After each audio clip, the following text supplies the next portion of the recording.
किसी को कुछ पूछने का है देख लीजिए।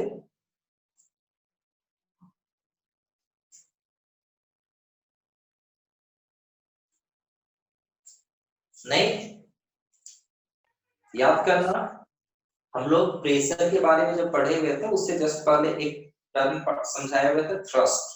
Thrust that is total perpendicular force. कोई भी सरफेस पर टोटल परपेंडिकुलर फोर्स जितना हम लोग अप्लाई करते हैं, या कोई सरफेस पर जितना टोटल परपेंडिकुलर फोर्स एक्ट करता है, उसी को हम लोग क्या बोलते हैं, थ्रस्ट बोलते हैं। और यह थ्रस्ट यूनिट सरफेस एरिया पे, that is 1 metre square area पे या 1 सेंटीमीटर स्क्वायर एरिया पे कितना एक्ट कर रहा है, उसी को हम लोग प्रेशर बोलते हैं। Thrust per unit area is called pressure. मतलब बहुत बड़ा सा एरिया है, मान लो बोर्ड जैसे देख रहे हो, व्हाइट बोर्ड जैसे देख रहे हो, मान लो कि इसका area suppose 2 metre square area, और यहाँ पे यदि 100 न्यूटन का फोर्स एक्ट कर रहा है, 100 न्यूटन, तो हम बोलेंगे 2 मीटर स्क्वायर एरिया में 100 न्यूटन का थ्रस्ट एक्ट कर रहा है, तो 1 मीटर स्क्वायर एरिया में कितना थ्रस्ट एक्ट कर रहा है, तो हम लोग बोलेंगे सिंपल क्या करते हैं, 50 न्यूटन। हाँ, तो पा रहे हैं क्या कि 50 newton per metre square, 1 metre square area में, पर मीटर स्क्वायर मतलब 1 मीटर स्क्वायर एरिया में, ओह 5 लिखे हुए 50 न्यूटन का फोर्स लग रहा है, इसी को हम लोग क्या बोलते हैं कि प्रेशर इतना है। और न्यूटन पर मीटर स्क्वायर के लिए हम लोग यूज करते थे पास्कल, ये 50 पास्कल है, प्रेशर कितना है 50 पास्कल है ना। अच्छा देखोगे हम लोग जो फॉर्मूला पढ़े हुए थे, pressure equal to force by area, है ना। फोर्स का मतलब यहाँ पे क्या है, perpendicular force, pressure equal to perpendicular force by area, ठीक है। और यहां से आप बोल सकते थे, इस तरह का हम एग्जांपल भी दिए हुए थे कि प्रेशर जो है वो डायरेक्ट प्रोपोर्शनल है फोर्स का, और इनवर्स प्रोपोर्शन है एरिया का। मतलब फोर्स, अप्लाइड फोर्स जो आप अप्लाई कर रहे हैं, या एजेंट, एजेंट का मतलब क्या, कोई एक आदमी फोर्स अप्लाई करने वाला हो सकता है, कोई मशीन हो सकता है, कोई एनिमल हो सकता है, तो यहाँ पे फोर्स अप्लाई करने वाला जो भी है उसको आप एजेंट बोल रहे हैं। तो एजेंट जो फोर्स अप्लाई कर रहा है, यदि आप अप्लाइड फोर्स बढ़ाते हो, यदि अप्लाइड फोर्स बढ़ेगा तो प्रेशर भी क्या होगा, बढ़ेगा। और यदि हम ये बात करें कि भाई दो कंडीशन में अप्लाइड फोर्स सेम है, लेकिन एरिया, एरिया यदि बढ़ाओगे, एरिया बढ़ाओगे तो प्रेशर क्या होगा, कम होगा। ऐसे हम समझा रहे थे कि जैसे आप अपना जो पेन यूज करते हो, अपना पेन से क्या करते हो, इस साइड से यदि आप दबाते हो, फोर्स लगाते हो, एरिया ज्यादा है तो प्रेशर कम लग रहा है। लेकिन यदि आप क्या करते हो, टिप से, ठीक है, जिधर से आप लिखते हो उधर से यदि आप इस तरह से प्रेस करते हो तो काफी दुखदायक हो सकता है, छेद भी हो जाएगा। तो हम यहाँ पे क्या बोल रहे हैं कि अप्लाइड फोर्स पहले जितना फोर्स लगाया है उतना ही मान लो कि लगाए हैं, लेकिन यहाँ पे क्या है, प्रेशर ज्यादा एक्ट कर रहा है क्योंकि एरिया कम है ना। तो इस तरह का कई हम लोग एग्जांपल दिए हुए थे, याद करना कि रेलवे ट्रैक जो होता है उसमें स्लीपर्स लगाए जाते हैं, ताकि जो रेल का जो वजन है, उसका जो वेट है, सिर्फ रेलवे ट्रैक पे नहीं लगेगा, साथ ही साथ क्या होगा, पूरा स्लीपर पे हुआ वेट लगेगा, ताकि क्या हो, एरिया जब बढ़ जाएगा तो प्रेशर क्या होगा, कम होगा। जब प्रेशर कम होगा इसका मतलब पर यूनिट एरिया में फोर्स कम लग रहा है, मतलब आसानी से उसका वजन, जो ट्रेन है, ट्रेन का वजन वो बियर कर पाए। नहीं तो क्या होगा, ट्रेन जब गुजरेगा तो प्रत्येक बार क्या होगा कि रेलवे ट्रैक क्या होगा, जमीन के अंदर धंस जाएगा, है ना। तो इस तरह की चीजें हैं। देखोगे अब हम लोग बात करने वाले हैं लिक्विड प्रेशर, ठीक है। देखिए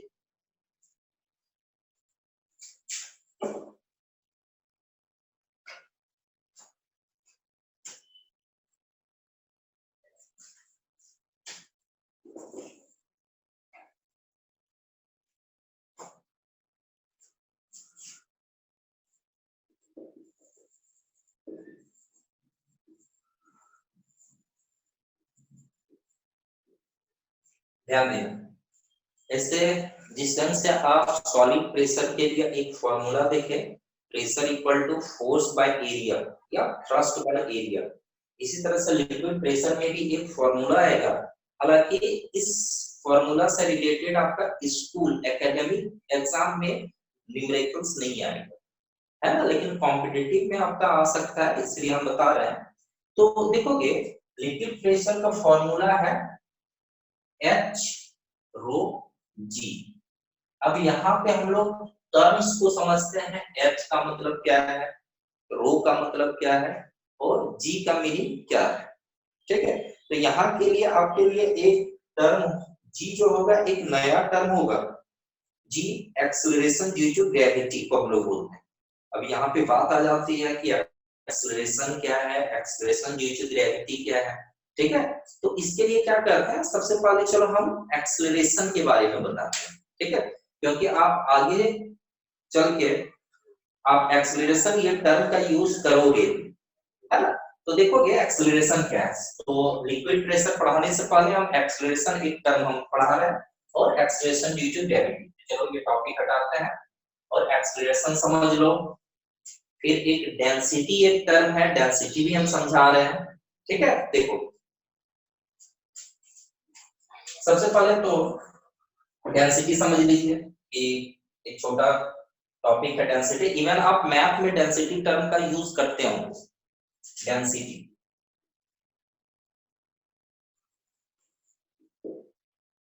मास पर यूनिट वॉल्यूम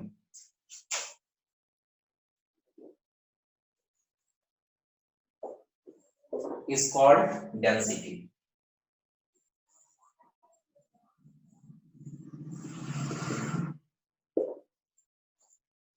इसका एसआई यूनिट क्या है, it's SI unit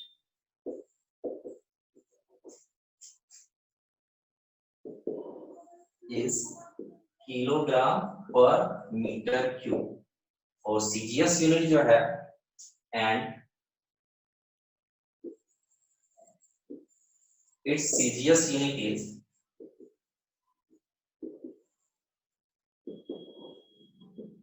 gram per centimetre cube. ठीक है, और डेंसिटी का फॉर्मूला आपके पास है density equal to mass by volume. ठीक है, density equal to mass by volume. ध्यान देना इस टर्म को समझते हैं, डेंसिटी। देखोगे सपोज कोई एक ऑब्जेक्ट है, ठीक है, कोई एक ऑब्जेक्ट है, चलो हम क्यूबॉइडल ऑब्जेक्ट के बारे में कंसीडर करते हैं। मान लो कि आयरन का एक ब्लॉक, ठीक है, एक एग्जांपल लेके हम समझा रहे हैं। आयरन का एक ब्लॉक है, सपोज यहाँ पे जो डाटा ले रहे हैं, न्यूमेरिक वैल्यू ले रहे हैं, ये रियलिस्टिक नहीं है, ये समझाने के लिए।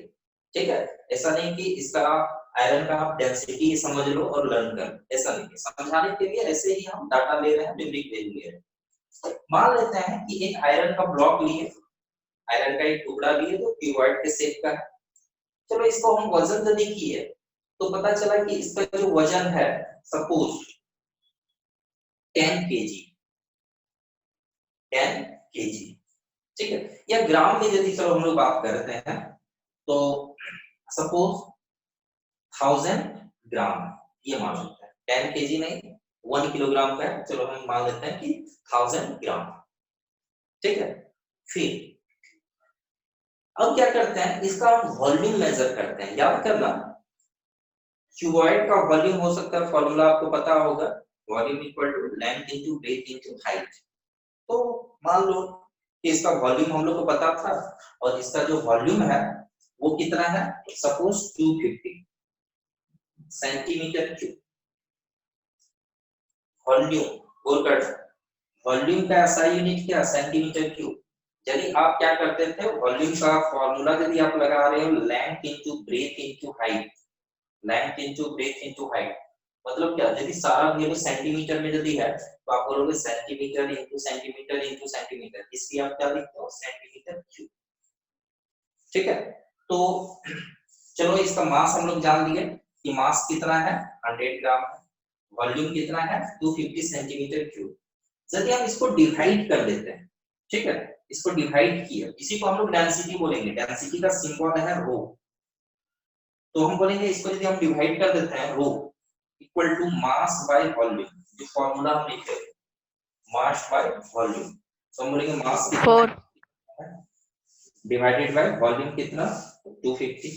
यदि हम कैंसिल करते हैं 0 0 25 तो हमारे पास वैल्यू आ रहा है 4 ग्राम। ठीक है, ध्यान देना, मास जो था उसको ग्राम में लिखे हुए थे, वॉल्यूम जो था वो सेंटीमीटर क्यूब में लिखे थे, डिवाइडेड बाय है, पर डिवाइडेड बाय को ही हम लोग लिखते हैं पर, 4 ग्राम पर सेंटीमीटर क्यूब। मीनिंग, अब यहां से मीनिंग समझो, क्या मीनिंग है।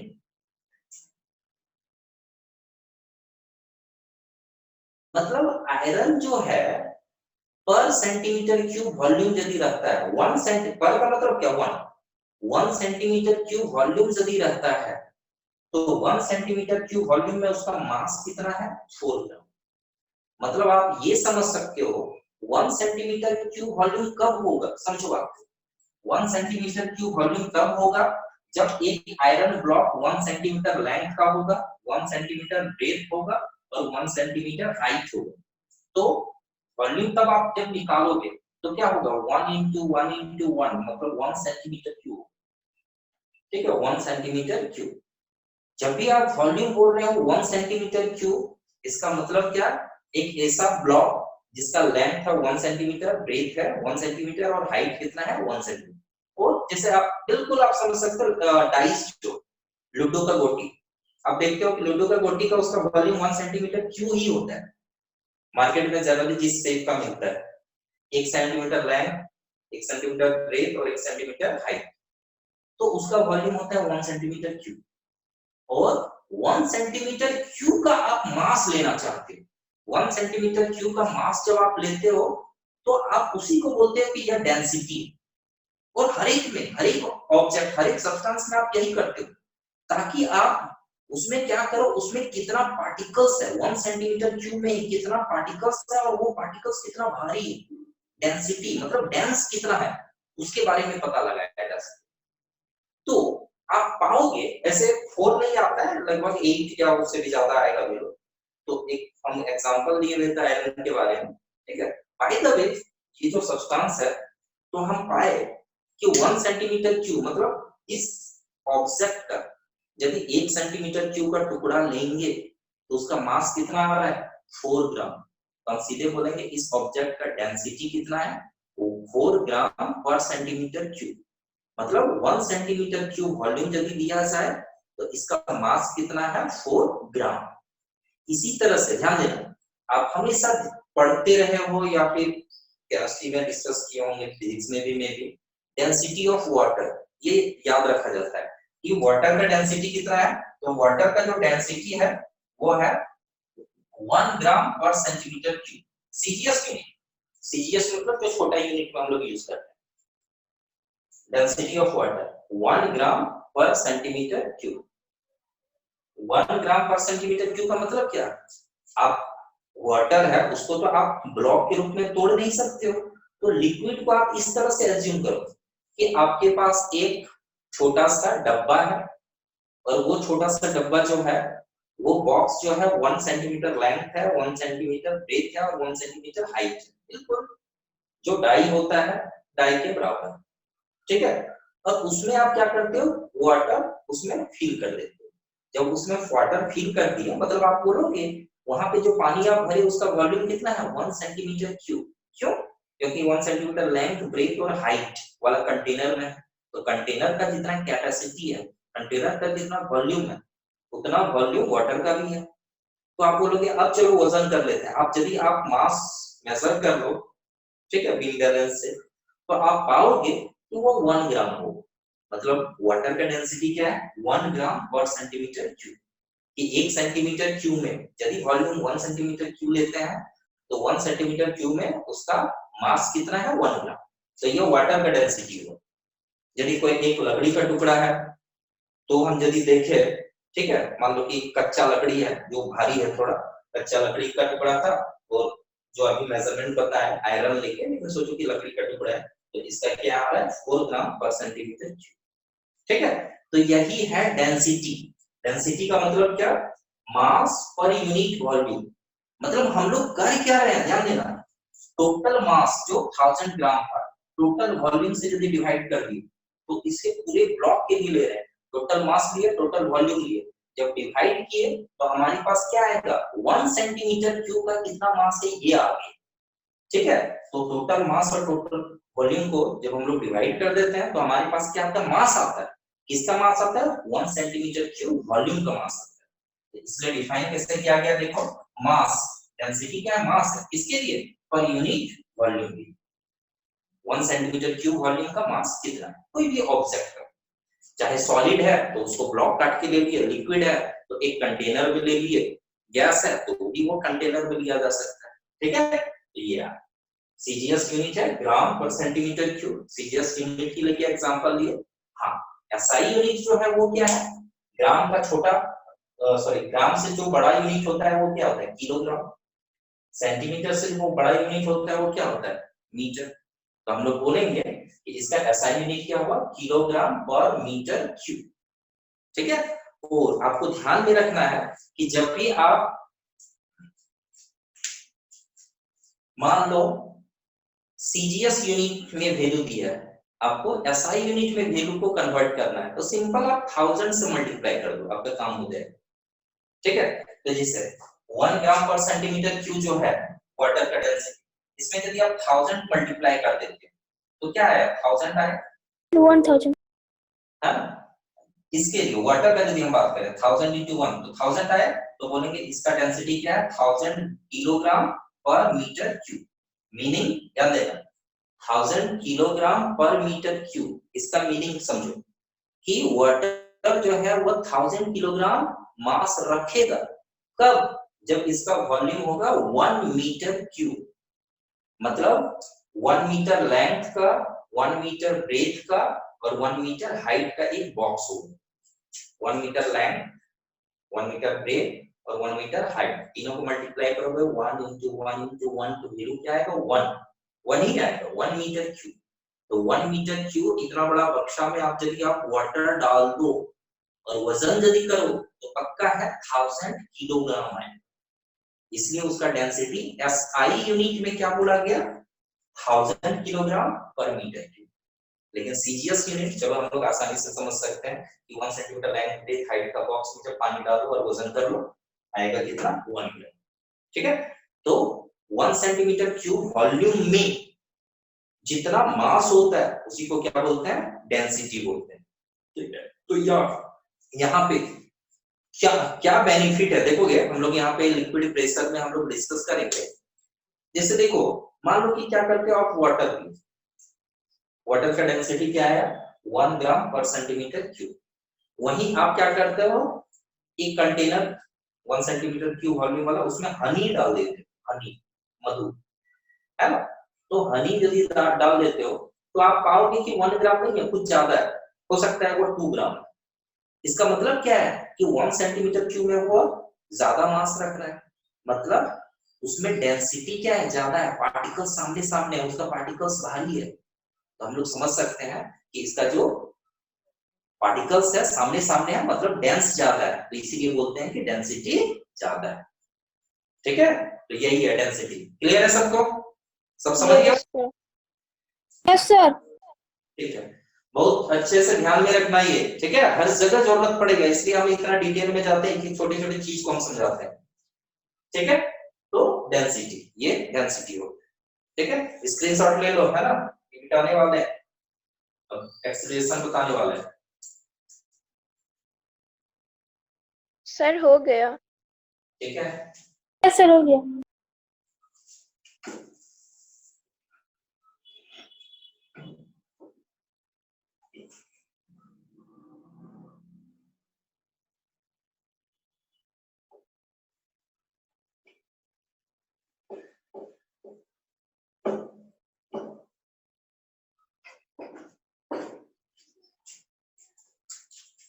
Acceleration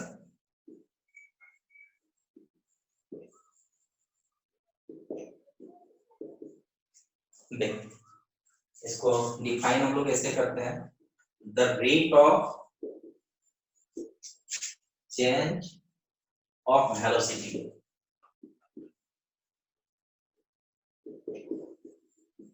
of an object is called acceleration.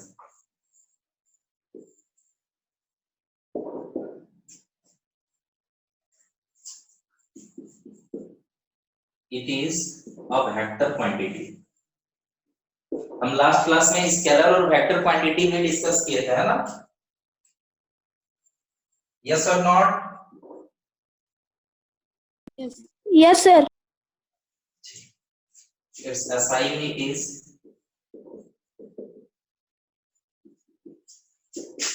Metre per second square. देखो फॉर्मूला ये,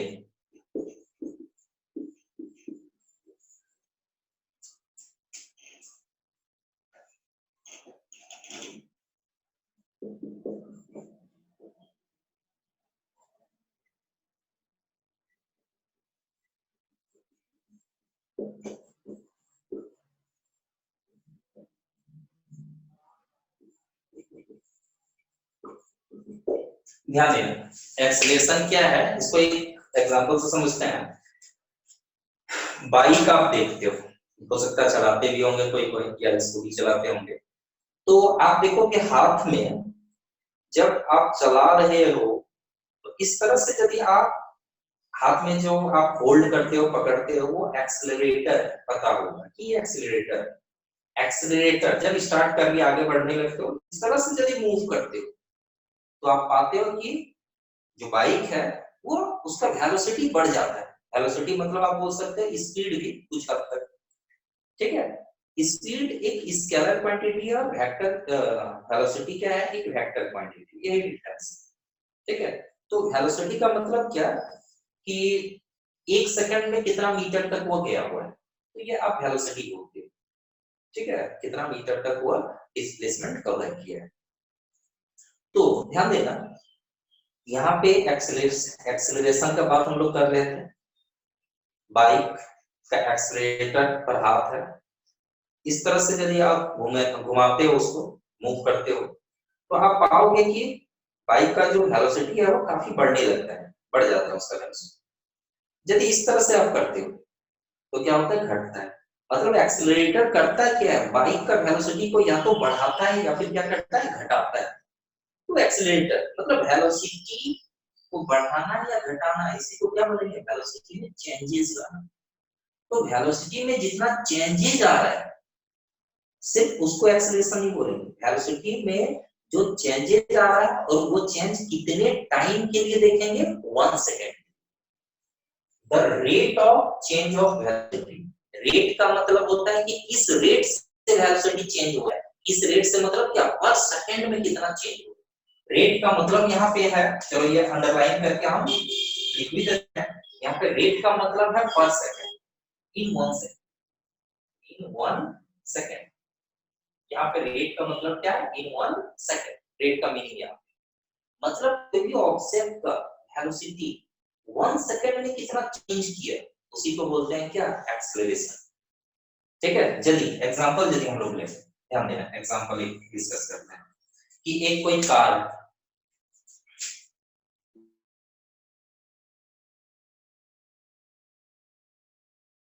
वेलोसिटी होता है, उसको हम लोग u से डिनोट करते हैं। इनिशियल वेलोसिटी u से डिनोट करते हैं, और बाद का वेलोसिटी को v से। v फॉर वेलोसिटी, चलो ठीक है, लेकिन जब दो वेलोसिटी का बात करेंगे तो एक हो गया u इनिशियल वेलोसिटी, एक हो गया v फाइनल वेलोसिटी, बाद का वेलोसिटी। तो इनिशियल वेलोसिटी अज्यूम कर लेते हैं कि 10 मीटर पर सेकंड।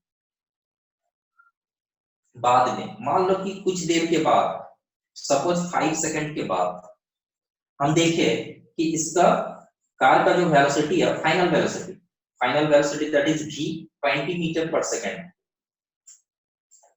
तो हम बोलेंगे कि वेलोसिटी में चेंज कितने का आया, 10 से 20 हो गया, मतलब चेंज कितने का आया, 10 का आया।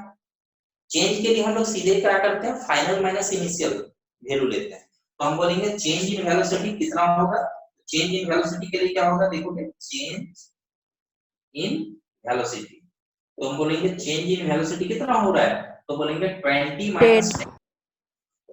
माइनस 10 मतलब कितने का आया, 10 का, मतलब 10 मीटर पर सेकंड का चेंज आया। लेकिन ये जो चेंजेज है वो कितने ड्यूरेशन में हुआ भाई, तो 5 सेकंड। ये चेंज 5 सेकंड में हुआ, तो हम बोलेंगे 1 सेकंड में कितना चेंज हुआ, बोले कोई नहीं, टोटल जितना चेंज आया टोटल टाइम से डिवाइड कर देते हैं, 1 सेकंड में चेंज दिख जाएगा।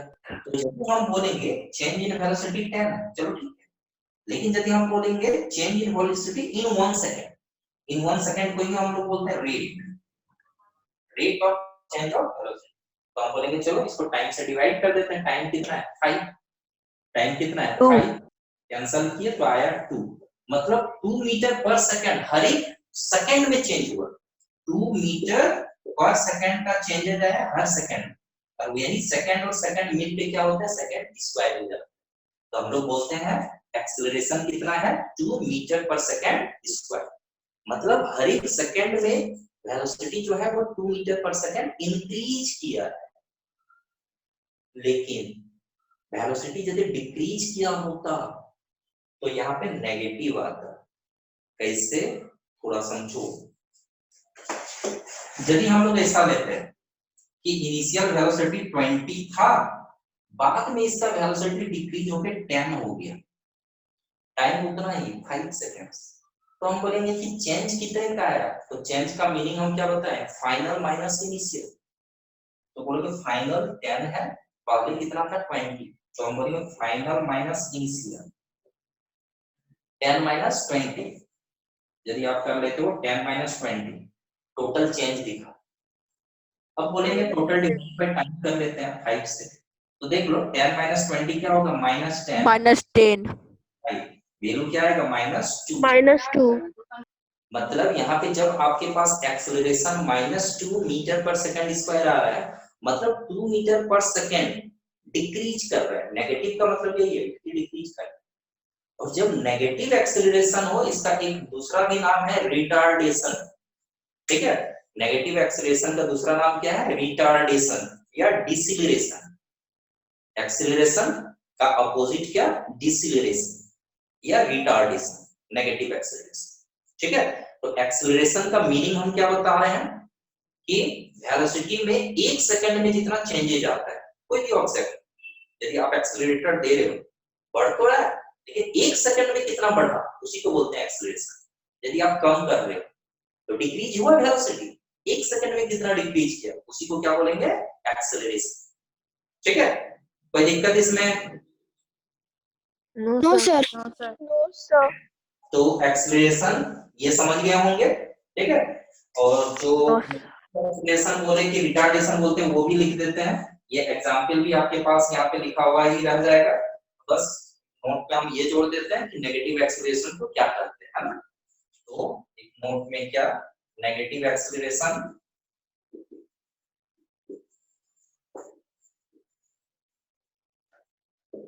is called retardation, और या फिर इसका दूसरा नाम है डिसिलरेशन, ठीक है, इसका सर लाइट का रिफ्लेक्शन आ रहा है बोर्ड पे, रिफ्लेक्शन इस पार्ट पे हो रहा है ना, बस इस जगह पे नहीं, बड़ा एरिया पे हो रहा है, 1 मिनट, हाँ 1 मिनट,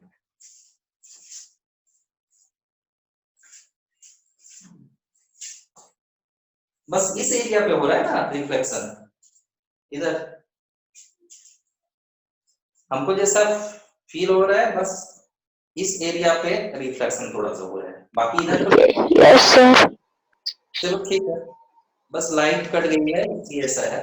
सर रिटार्डेशन के बाद क्या लिखे, रिटार्डेशन और लिखे हैं, थोड़ा सा हम दूर लिख लेते हैं, सर क्या लिखे, और और है ना, मींस इसका दूसरा नाम रिटार्डेशन बोलते हैं, और या फिर हम लोग क्या बोलते हैं, डिसिलरेशन, क्लियर, यस सर। ठीक है, तो ये आप लिख लो स्क्रीनशॉट लो। अब इसी में हम बताने वाले हैं एक्सेलरेशन ड्यू ग्रेविटी। हमारा टॉपिक एक्सेलरेशन नहीं था, एक्सेलरेशन ड्यू टू ग्रेविटी था, है ना? ठीक। सर एक्सेलरेशन इक्वल टू क्या लिया? वॉल्यूम माइनस लिखोगे, I repeat, the rate of change of velocity of an object is called acceleration. Definition समझ गए होंगे? सर नीचे में ए इक्वल टू, सर नीचे में ए इक्वल टू। लिसन, हम रिपीट कर रहे हैं, हमको पता है आप यही पूछे, इधर से समझा रहे हैं। तो एक सेकंड में ऑब्जेक्ट में जो वेलोसिटी में चेंजेस आता है एक्सेलरेशन बोलते हैं, या एक वेक्टर क्वांटिटी है, और एसआई यूनिट क्या है? Metre per second square. अब एक्सेलरेशन का expression that is formula, acceleration का फार्मूला क्या है? एक्सेलरेशन ए से डिनोट करते हैं, a equal to v minus u by t। v का मीनिंग क्या? फाइनल वेलोसिटी, u का मतलब क्या? इनिशियल वेलोसिटी, और t का मतलब टाइम। तो ये मेंशन कर दिया, where u is initial velocity, v is final velocity and t is time। ठीक है, तो ये clear? Yes sir. Yes sir. आगे बढ़े? Yes sir. स्टूडेंट्स मेरी आवाज आ रही है? Yes sir. Yes sir. बाबू आप लोग ना अपने नाम के बगल में ब्रैकेट में अपना अपना सेंटर का नाम जरूर लिखिए, ठीक है ना? मान लो आप अगर बैंक मोर सेंटर पे पढ़ने जा रहे हो, जाना है, तो आपको वहां पे आरवी लिखना है। अगर आपको बेकार बांध वाले ब्रांच में जाना है तो वहां पे सीसी लिखना है, और बिग बाजार वाले ब्रांच में जाना है तो वहां पे आपको VAP भैप लिखना है, ठीक है ना? तो ये काम आप लोग अभी कर लो, 1 मिनट आप लोग को लगेगा। हाँ है ना, फिर हम आगे बढ़ते हैं, आराम से कर लो, लिख लीजिए। हम यहाँ पे लिख देते हैं, मेंशन कर देते हैं। देखोगे जो आप बैंक मोड के आसपास जाते हो, बैंक मोड वाला सेंटर जो जाओगे वो सिर्फ लिखो आप आरबी, ठीक है? और जो बिग बाजार के पास जाओगे, बिग बाजार वाला सेंटर पे जाओगे, तो बिग बाजार वाला सेंटर में लिखोगे VAP। और बेकार बांध के पास जो जाओगे, बेकार बांध वाले सेंटर पे लिखोगे कॉर्पोरेट, CC केवल लिख दो, कॉर्पोरेट सेंटर। कर लिया आप लोग? Yes sir. ठीक है, आई होप समझ गए होंगे सब। जो बैंक मोड में क्लास करते हो या तो 8 में हो, अभी तो बस सब नए न्यू स्टूडेंट होंगे। बैंक मोड के पास जो जाने वाले हो क्लास करने के लिए, आरबी लिखोगे, आरबी। बिग बाजार के पास का सेंटर को VAP लिखोगे, और जो बेकार बांध के पास जाने वाले हो क्लास करने के लिए वो CC लिखोगे, कॉर्पोरेट सेंटर। ठीक है, लिख लिया ना? Yes sir. ठीक, आगे बढ़ते हैं हम लोग। देखोगे एक्सेलरेशन के बाद हम लोग डिस्कस करने वाले हैं एक्सेलरेशन ड्यू टू ग्रेविटी। तो देखो हम लोग बात किए हुए थे, यही इसी चैप्टर में हम लोग पढ़े हुए थे ग्रेविटेशनल फोर्स के बारे में, ठीक है? और अर्थ हर एक ऑब्जेक्ट को अपनी ओर अट्रैक्ट कर लेती है। यदि हम ये मार्कर को यदि छोड़ेंगे तो ये नीचे की ओर जा रहा है, ठीक है? ग्रेविटेशनल फोर्स है। और अर्थ में जो ग्रेविटेशनल फोर्स है, इसका एक दूसरा नाम भी है, फोर्स ऑफ ग्रेविटी, ठीक है? Force of gravity. तो कभी भी कोई ऑब्जेक्ट को जब हम रिलीज करते हैं, जस्ट रिलीज कर दिए, छोड़ दिए, तो क्या होगा? इसका वेलोसिटी धीरे धीरे बढ़ेगा। यदि हम रिलीज किए मतलब जब छोड़ रहे हैं, रिलीज कर रहे हैं, तब इसका वेलोसिटी कितना है? 0। और हर एक सेकंड में इसका वेलोसिटी बढ़ता जाता है। और ध्यान देना, चाहे छोटा ऑब्जेक्ट है या बड़ा ऑब्जेक्ट है, मास पर डिपेंड नहीं करता है। आप पाओगे, यदि आप एक्सपेरिमेंट करोगे, आप पाओगे कि हर एक ऑब्जेक्ट का 1 सेकंड में velocity approx 10 metre per second increase कर जाता है। अप्रॉक्स बोल रहे हैं, एग्जैक्ट हम बताएंगे अभी, अप्रॉक्स बोल रहे हैं। मतलब ध्यान देना, यदि हम कुछ हाइट से एक ऑब्जेक्ट को हम छोड़े, मतलब स्टार्टिंग में इनिशियल वेलोसिटी तो 0 मीटर पर सेकंड है। 1 सेकंड के बाद रिलीज जो किया गया या कैलकुलेट किया गया है एक्सपेरिमेंटली, 1 सेकंड के बाद मान लो कि यहां तक आ गया, तब वह कितना वेलोसिटी रख रहा है 10 मीटर पर सेकंड। मतलब 1 सेकंड में उसका वेलोसिटी बढ़ गया 10 मीटर पर सेकंड। मतलब किस रेट से बढ़ रहा है, जिस रेट से वेलोसिटी इंक्रीज कर रहा है, इसको हम लोग एक्सेलरेशन बोलते हैं। तो यहाँ पे एक्सेलरेशन क्या बोलेंगे, a equal to 10 metre per second square. मतलब हर एक सेकंड में, हर सेकंड में, एक सेकंड में ऑब्जेक्ट का वेलोसिटी कितना इंक्रीज किया 10 मीटर पर सेकंड। फिर 1 सेकंड के बाद 0 से हो गया 10 मीटर पर सेकंड। फिर 1 सेकंड के बाद कुछ दूर तक जब जाता है तो कितना वेलोसिटी वो गेन कर लेता है, तो और 10 मीटर पर सेकंड इंक्रीज किया, मतलब उसका वेलोसिटी कितना हो जाएगा 20 मीटर पर सेकंड। मतलब हर एक सेकंड में 10 मीटर पर सेकंड का इंक्रीमेंट हो रहा है। तो इसमें एक्सेलरेशन क्या बोल रहे हो 10 मीटर पर सेकंड स्क्वायर। ठीक है। और ध्यान देना, यदि आप नीचे से ऊपर तक ऑब्जेक्ट को फेंकते हो, नीचे से ऊपर फेंके ऐसे ऑब्जेक्ट को, तो मान लो कि आप 30 मीटर पर सेकंड से फेंके, नीचे से ऊपर फेंके ऑब्जेक्ट को 30 मीटर पर सेकंड के वेलोसिटी से, तो आप पाओगे कि 1 सेकंड के बाद इसका वेलोसिटी कम हो गया। कितना कम हुआ, वही 10 मीटर पर सेकंड स्क्वायर के रेट से। मतलब 30 मीटर पर सेकंड था तो 10 में डिक्रीज किया, तो कितना हो गया 20 मीटर पर सेकंड। फिर 1 सेकंड के बाद 10 मीटर पर सेकंड हो जाएगा, फिर 1 सेकंड के बाद 0 मीटर पर सेकंड हो जाएगा। मतलब 1 सेकंड के बाद जाके वह रुक जाएगा सबसे टॉप में। जब नीचे से फेंके तो ऊपर में सबसे टॉप में जाके रुक जाएगा बहुत ही कम समय के लिए, नेग्लिजिबल टाइम के लिए। उसके बाद क्या होगा, नीचे से ऊपर जाते जाते जब रुका तब ऊपर नहीं जाएगा, वो किधर जाएगा, नीचे जाएगा। मतलब ग्रेविटी फोर्स के कारण कोई भी ऑब्जेक्ट को जब रिलीज करते हैं तो उसमें वेलोसिटी में चेंजेस आता है, वेलोसिटी इंक्रीज करता है। 1 सेकंड में कितना वेलोसिटी इंक्रीज करता है 10 metre per second. 10 metre per second. यदि आप ऑब्जेक्ट को नीचे से ऊपर फेंकते हो तब वेलोसिटी डिक्रीज करता है, और इस समय भी किस रेट से डिक्रीज करता है 1 सेकंड में 10 मीटर पर सेकंड। मतलब 10 metre per second in every second, इसी को आप क्या बोलते हो 10 मीटर पर सेकंड स्क्वायर। मतलब ये जो एक्सेलरेशन है, कोई भी ऑब्जेक्ट में ये जो एक्सेलरेशन क्रिएट होता है कि आप ऊपर से रिलीज करते हो वेलोसिटी इंक्रीज करता है, नीचे से आप थ्रो करते हो फेंकते हो वेलोसिटी डिक्रीज करता है। ये जो वेलोसिटी में चेंजेस आता है हर सेकंड में, किस कारण से आता है, फोर्स ऑफ ग्रेविटी के कारण। इसलिए इस एक्सेलरेशन का एक पर्टिकुलर नाम है, क्या नाम है, एक्सेलरेशन ड्यू टू ग्रेविटी। समझे बात को, एक्सेलरेशन ड्यू टू ग्रेविटी। और एक्सेलरेशन ड्यू टू ग्रेविटी को हम लोग डिनोट करते हैं जी से, स्मॉल जी। और इसका एग्जैक्ट वैल्यू है सरफेस में, अर्थ सरफेस के आसपास, एग्जैक्ट वैल्यू है 9.8 metre per second square. 9.8 metre per second square के लिए हम समझाने के लिए लिए क्या 10, क्योंकि 9.8 लेना थोड़ा समझाने में भी दिक्कत होता है, या बुक में भी कभी कभी कैलकुलेशन न्यूमेरिकल्स में बोल देता है कि जी की जगह पे 10 ले लो, ठीक है। लेकिन एक्चुअल वैल्यू क्या है जी का 9.8 मीटर पर सेकंड स्क्वायर। मतलब जो अर्थ है, कोई भी ऑब्जेक्ट में जो फोर्स लगाती है अपनी ओर, तो उस कारण से उसका वेलोसिटी किस रेट से इंक्रीज करता है 9.8 मीटर पर सेकंड। नीचे से ऊपर फेंको तो इस रेट से उसका वेलोसिटी डिक्रीज करती है। क्या ये एक्सेलरेशन ड्यू टू ग्रेविटी का वैल्यू हर प्लैनेट के लिए सेम है? नहीं, हर प्लैनेट या सैटेलाइट के लिए सेम नहीं है, ठीक है। आप पाओगे, मान लो कि जुपिटर का बात करो तो इसके कंपैरिजन में बहुत ज्यादा है। मून का यदि बात करो तो इसके कंपैरिजन में 1/6 है।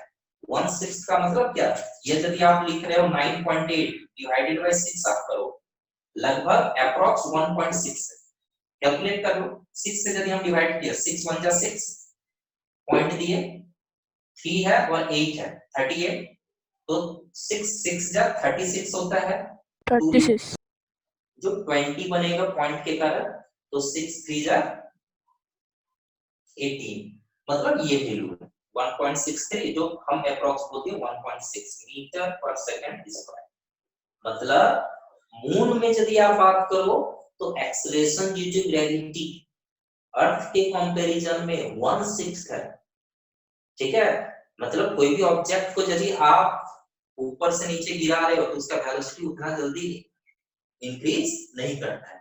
साथ ही साथ यहाँ पे यदि आप हाई जंप कर रहे हो 1 मीटर तक यदि हाई जंप कर पाते हो तो मून जब जाओगे तो 6 मीटर तक हाई जंप कर पाओगे। ठीक है, क्योंकि वहां पे जो है एक्सेलरेशन ड्यू टू ग्रेविटी का वैल्यू क्या है, यहाँ के कंपैरिजन में अर्थ के कंपैरिजन में क्या है 1/6।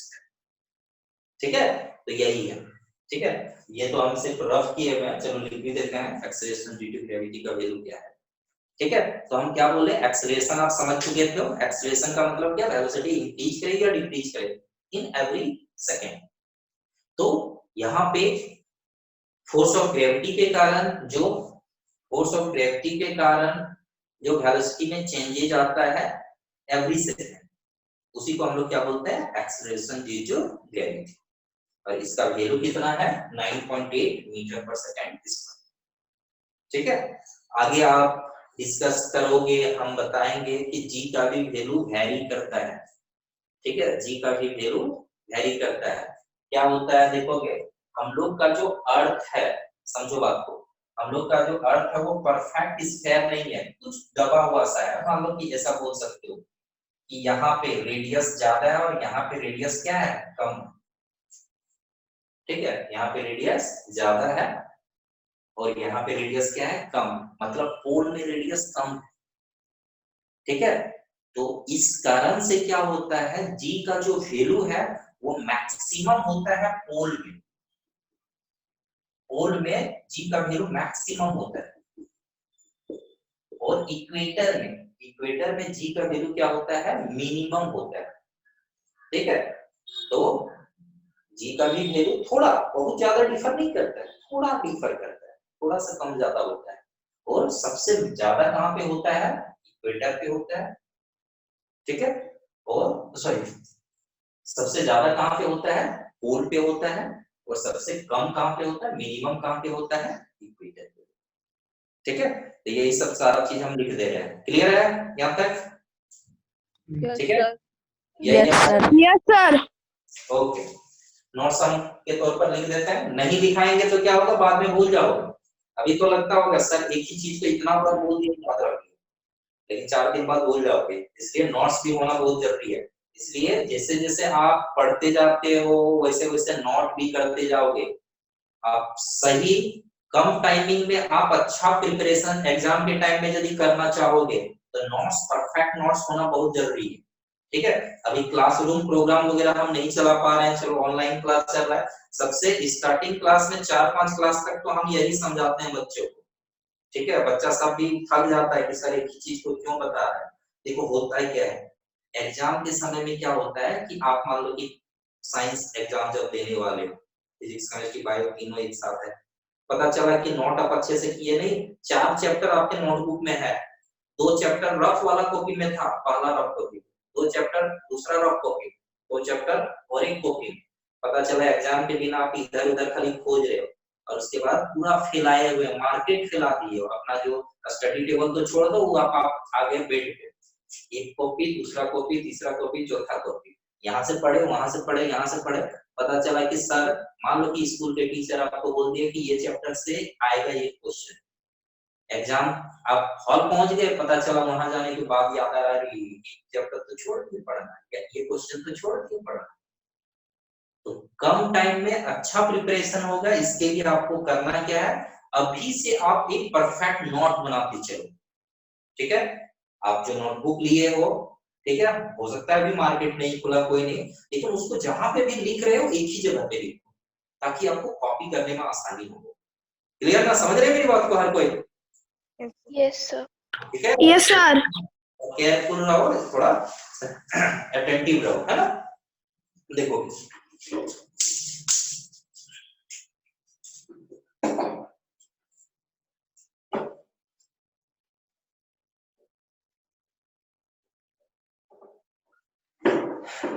Okay, acceleration due to gravity.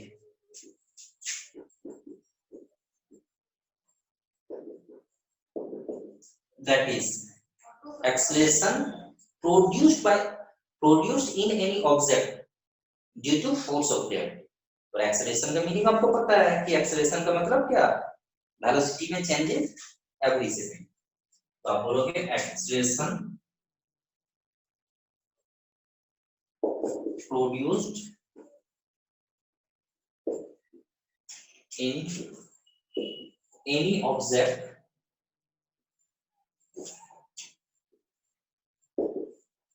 due to force।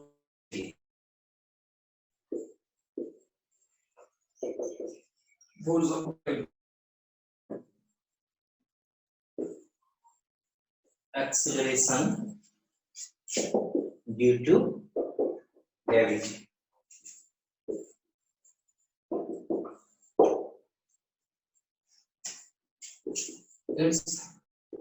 It is denoted by, इसको रिप्रेजेंट करते हैं स्मॉल जी से, है ना?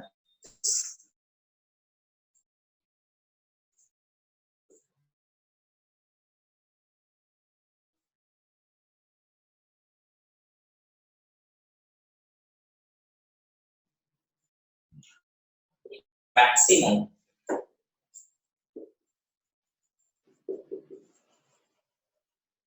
on pole and minimum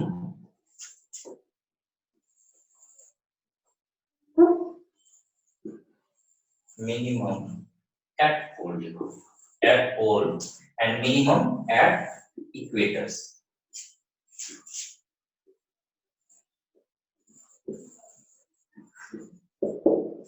ठीक है, फिर ये सारा इंफॉर्मेशन तो हो गया, है ना? ध्यान देना, ये भी आपको ध्यान देना है। एक्सेलरेशन जब बोले vector quantity, acceleration due to gravity में ये वेक्टर क्वांटिटी होगा। नीचे ऊपर से यदि नीचे ऑब्जेक्ट को रिलीज करते हैं वेलोसिटी इंक्रीज करता है, तो जी का वैल्यू पॉजिटिव लेते हैं। लेकिन जब ऑब्जेक्ट को नीचे से ऊपर थ्रो करते हैं तो वेलोसिटी डिक्रीज करता है, मतलब वो रिटार्डेशन। तो उस केस में जी का वैल्यू नेगेटिव लेते हैं। तो नीचे से ऊपर जब जाएगा तो -9.8 मीटर पर सेकंड स्क्वायर होगा, और ऊपर से जब नीचे ऑब्जेक्ट आएगा तब पॉजिटिव में। ठीक है, ये Yes, sir. Yes, sir. ठीक। Yes, sir. अब देखो आगे आप ये पढ़ने वाले हो, देखोगे जनरली हम लोग प्रैक्टिकल लैंग्वेज में मास और वेट को एक समझते हैं, मास और वेट को एक समझते हैं, लेकिन साइंस में एक नहीं बोलते। मास ऑब्जेक्ट में कोई भी सब्सटेंस यदि है तो उसमें क्वांटिटी, ठीक है, कि उसमें कितना क्वांटिटी है इसका मेजरमेंट बताता है। यदि हम बोलेंगे कि राइस 10 kg, वो क्वांटिटी बता रहा है। लेकिन वेट जब बोलते हैं कि वेट 10 kg, राइस यदि आप 10 kg का एक पैकेट लेते हो तो आप बोलते हो 10 kg, वो मास आपको। लेकिन यदि आप बोलोगे वेट 10 kg, हम लोग प्रैक्टिकल लैंग्वेज में बोल देते हैं, चलो ठीक है, लेकिन साइंस में वेट के लिए बोलेंगे 10 kg, ये गलत है। ठीक है, क्योंकि वेट जो है एक फोर्स है। ध्यान देना, क्या यहाँ पे जब हम लोग चैप्टर पढ़ रहे हैं फोर्स एंड प्रेशर, तो ये आपको ध्यान देना है।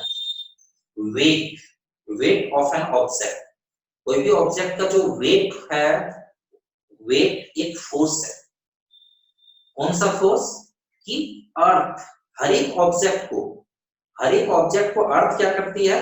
अपने सेंटर की ओर अट्रैक्ट करती है। ये यदि अर्थ है, ऑब्जेक्ट यदि यहाँ पे है, हर एक ऑब्जेक्ट को अपने सेंटर की ओर अट्रैक्ट करती है। सेंटर तक को ला नहीं पाएगा, लेकिन सरफेस तक रख पाता है, सरफेस में रहता है।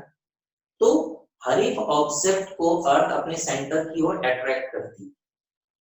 ठीक है, तो जिसका मास जितना होता है उसी के रेस्पेक्ट में उसका अट्रैक्शन फोर्स होता है। यदि 1 kg का ऑब्जेक्ट है तो 1 kg का ऑब्जेक्ट को वो 10 न्यूटन के फोर्स से अट्रैक्ट करती है। यदि 10 kg का ऑब्जेक्ट है तो तो वो 100 न्यूटन के फोर्स से अट्रैक्ट करती है। और ये जो वेट है, वेट का फॉर्मूला कहां से आता है, ध्यान देना, W equal to mg। W equal to क्या होता है, m, ये वेट। मतलब कोई एक ऑब्जेक्ट यदि है, हम बोलेंगे 1 kg का ऑब्जेक्ट है, तो मास की जगह पे 1 लिखे और g का वैल्यू 9.8 लेंगे।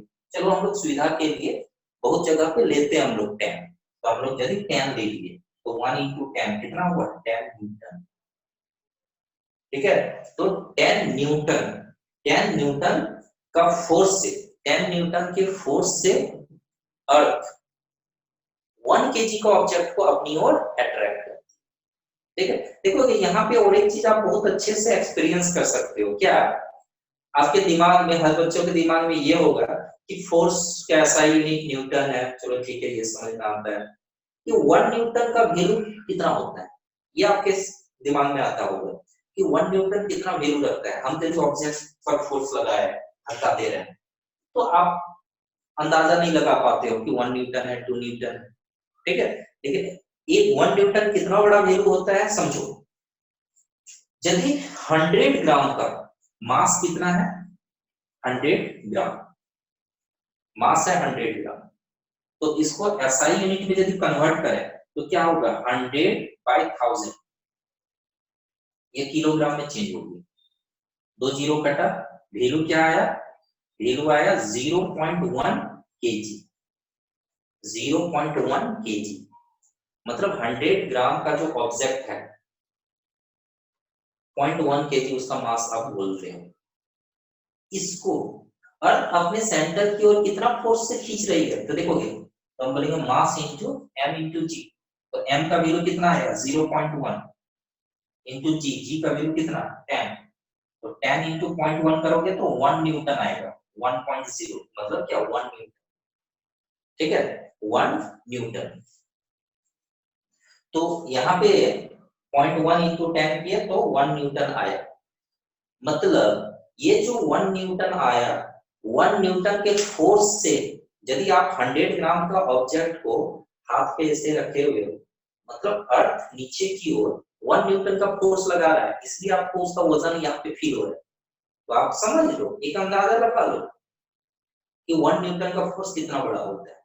उतना बड़ा होता है कि आप 100 ग्राम का ऑब्जेक्ट को अपने हाथ पे रखे। समझ रहे मेरी बात को, क्लियर है? Yes sir. ठीक है, तो वेट, वेट क्या है, यस सर। फोर्स है। वेट एक फोर्स है, जिस फोर्स से अर्थ उस ऑब्जेक्ट को अपने सेंटर की ओर खींच रही है, ये फोर्स होता है। ठीक है, यदि 100 ग्राम का है तो कितना फोर्स से खींच रहे, 1 न्यूटन का फोर्स। यदि 1 ग्राम का 1 किलोग्राम का है, 1 किलोग्राम जब लिए थे तो 1 इंटू 10 मतलब 10 न्यूटन आया था। ठीक है, तो यही है वेट का मतलब, यही होता है। ठीक है, तो चलो ये वेट का भी मतलब वेट का भी डेफिनेशन लिख दे रहा है और ये फॉर्मूला भी आपको ध्यान में रखना। ठीक है, wait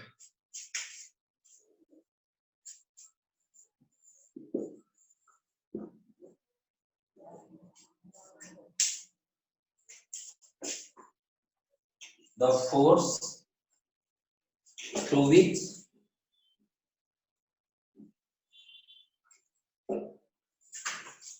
the earth attracts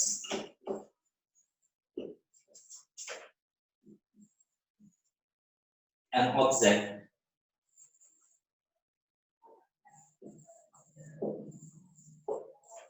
towards its center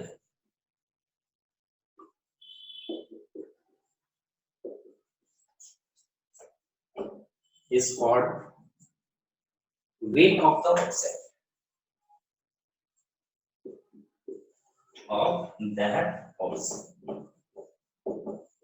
मतलब सुनोगे इसका डेफिनेशन सुने तो, the force through which the earth attracts an object towards its center। मतलब वह फोर्स जिस फोर्स से कोई ऑब्जेक्ट को अर्थ अपने सेंटर की ओर खींचती है। तो जितना फोर्स है, मान लो कि 1 kg का ऑब्जेक्ट है तो 10 न्यूटन का फोर्स से खींचती है, तो 10 न्यूटन उस ऑब्जेक्ट का वेट हुआ। ऑब्जेक्ट का मास ज्यादा होगा तो ज्यादा फोर्स से खींचेगी वो। ठीक है, तो इसलिए W इक्वल टू क्या, W इक्वल टू क्या है mg। यहाँ पे आप ये समझ, हाँ इसका SI यूनिट न्यूटन है, क्योंकि वेट क्या है, वेट एक फोर्स है, वेट क्या है, एक फोर्स है, इसलिए वेट का भी SI यूनिट क्या होगा, न्यूटन। ठीक है, SI यूनिट क्या है, it's SI unit is Newton, is capital N लिख देते हैं, दैट इज न्यूटन। ठीक है, ये ठीक है, कॉपी क्लिक करो। Yes sir. ठीक है, यस जल्दी मिटाया हम इसको, yes sir. No sir. No, do it quick, हो गया ना।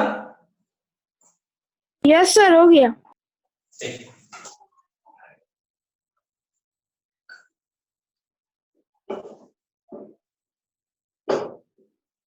तो ध्यान देना, आज टॉपिक से हट के अलग अलग टर्म्स हम सिखाए, जैसे डेंसिटी बताए, एक्सेलरेशन बताए, एक्सेलरेशन ड्यू टू ग्रेविटी बताए, वेट बताए, इसलिए ये सब सारा टर्म बताए क्योंकि आगे का जब टॉपिक हम पढ़ने वाले हैं ना, लिक्विड प्रेशर, वेट के बारे में आपको जानना पड़ेगा, डेंसिटी के बारे में जानना होगा, एक्सेलरेशन ड्यू टू ग्रेविटी के बारे में जानना होगा, एटमॉस्फेरिक प्रेशर में भी वेट के बारे में आपको जानना होगा, तो इसलिए ये सब टॉपिक हम पहले बताते हैं। ठीक है, अब देखोगे लिक्विड प्रेशर का वैल्यू कितना होता है और वो जो फॉर्मूला है वो किस तरह से नेक्स्ट क्लास में हम डेराइव कर देंगे, उसका प्रूफ कर देंगे। आज हम ये बता देते हैं कि ये किस तरह से वो डिपेंड करता है वो टर्म। ठीक है, देखो लिक्विड प्रेशर,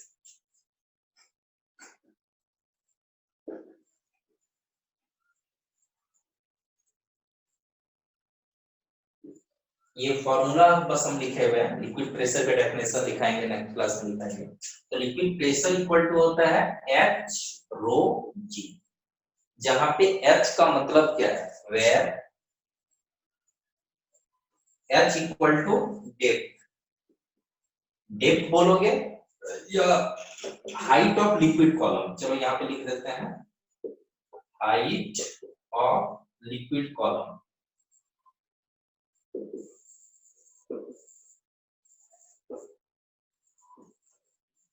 या फिर इसका डेप्थ भी बोल सकते हो, हम समझा रहे हैं। रो डेंसिटी के लिए सिंबल यूज करते हैं, density, and g acceleration due to gravity.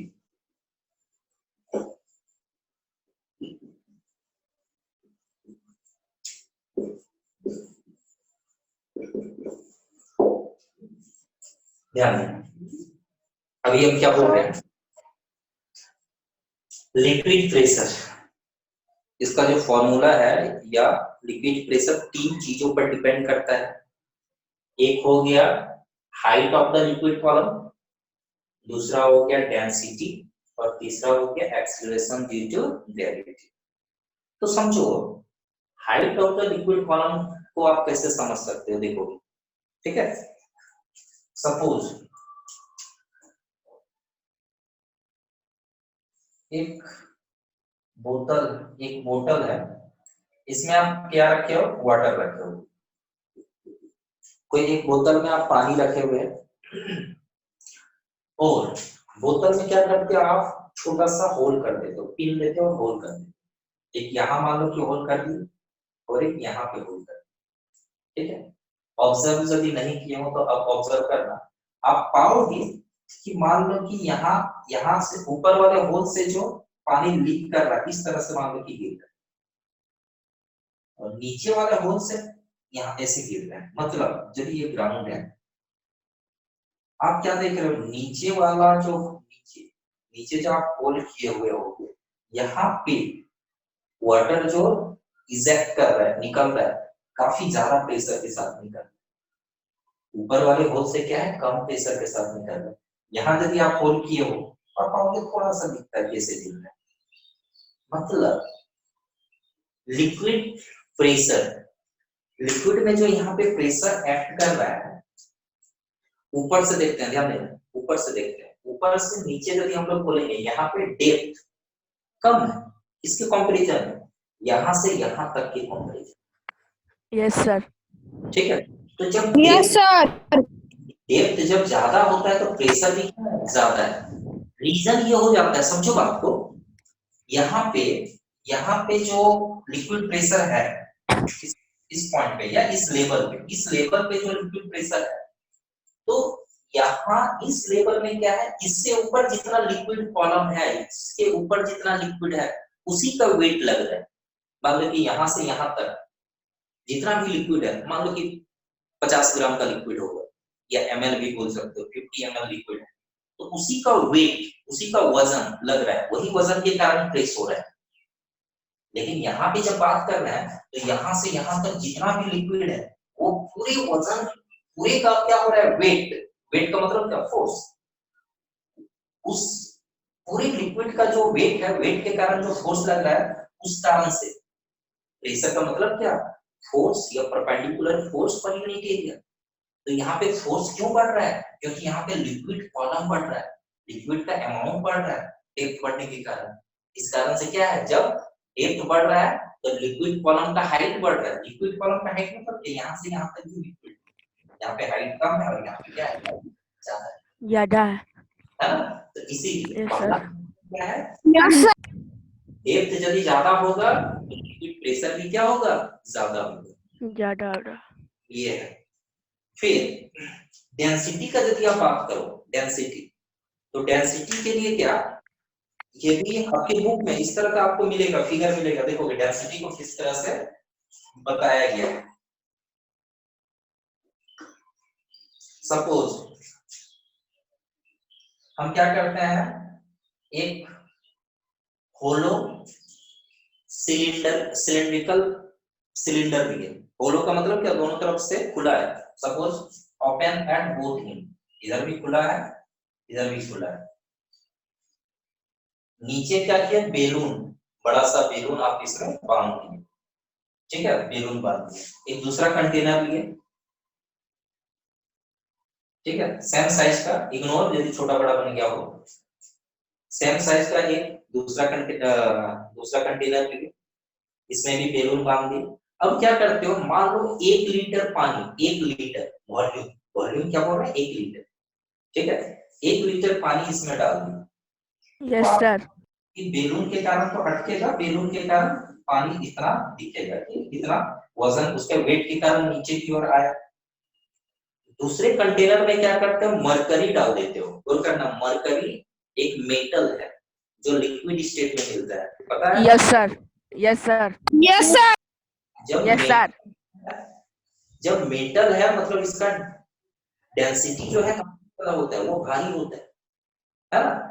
तो इसीलिए यहाँ पे कंपेयर करने के लिए हम क्या बात कर रहे हैं, एक तो हम वाटर के बारे में डिस्कस कर रहे हैं कि एक में वाटर लिए हैं और एक में उतना ही 1 लीटर हम मरकरी लिए, ठीक है, मरकरी Hg, मरकरी का सिंबल है Hg, मरकरी डाल।